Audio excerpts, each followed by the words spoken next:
Assalamualaikum warahmatullahi wabarakatuh. Sebelumnya, perkenalkan nama saya Sandy Guritno dengan NIM 2023 11209.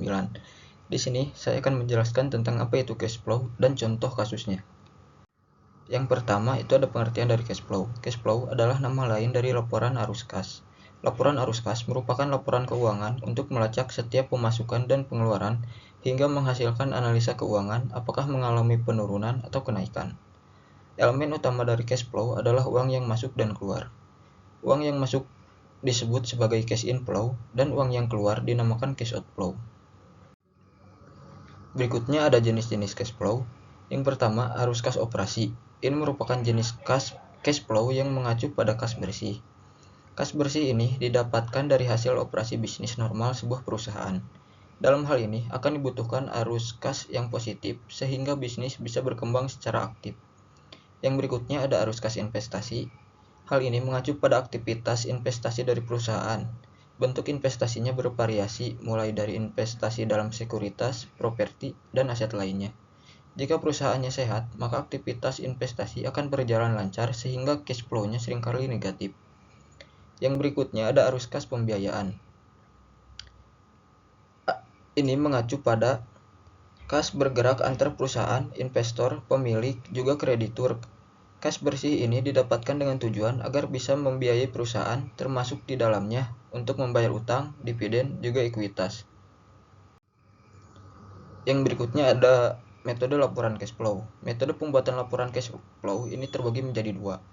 Yang pertama itu langsung, di mana laporan arus kas ini akan dikelompokkan dalam berbagai bentuk kategori. Penggolongannya dilakukan sesuai jenis beban yang ditanggung oleh finansial perusahaan. Bisa berupa hutang, beban sewa, beban gaji, dan masih banyak lagi. Yang berikutnya secara tidak langsung. Secara tidak langsung, di sini pembuatan laporan lebih berpusat pada perbedaan laba bersih dan arus kas dari aktivitas yang dijalankan oleh perusahaan. Contoh kasus cash flow yaitu CP Maju Jaya mengalami peningkatan penjualan, tapi tetap kekurangan kas. Setelah dianalisis, ditemukan yang pertama, banyaknya piutang tak tertagih, kas tak masuk. Yang berikutnya, investasi besar tanpa perhitungan arus kas jangka pendek. Yang terakhir, itu pembayaran cicilan pinjaman terlalu besar. Nah, untuk solusi dari kasus tersebut, yaitu yang pertama, perbaiki penagihan piutang. Yang kedua, penjadwalan ulang pembayaran utang. Yang berikutnya, menunda investasi besar yang tidak mendesak.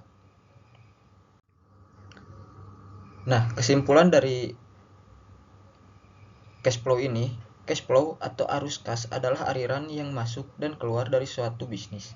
Arus kas yang positif menunjukkan bahwa pemasukan lebih besar daripada pengeluaran sehingga bisnis dapat berjalan dengan lancar. Sebaliknya, arus kas negatif menandakan bahwa pengeluaran melebihi pemasukan yang bisa menyebabkan masalah keuangan. Berikutnya, ini referensi yang saya gunakan. Sekian, terima kasih. Mohon maaf bila ada salah kata. Wassalamualaikum warahmatullahi wabarakatuh.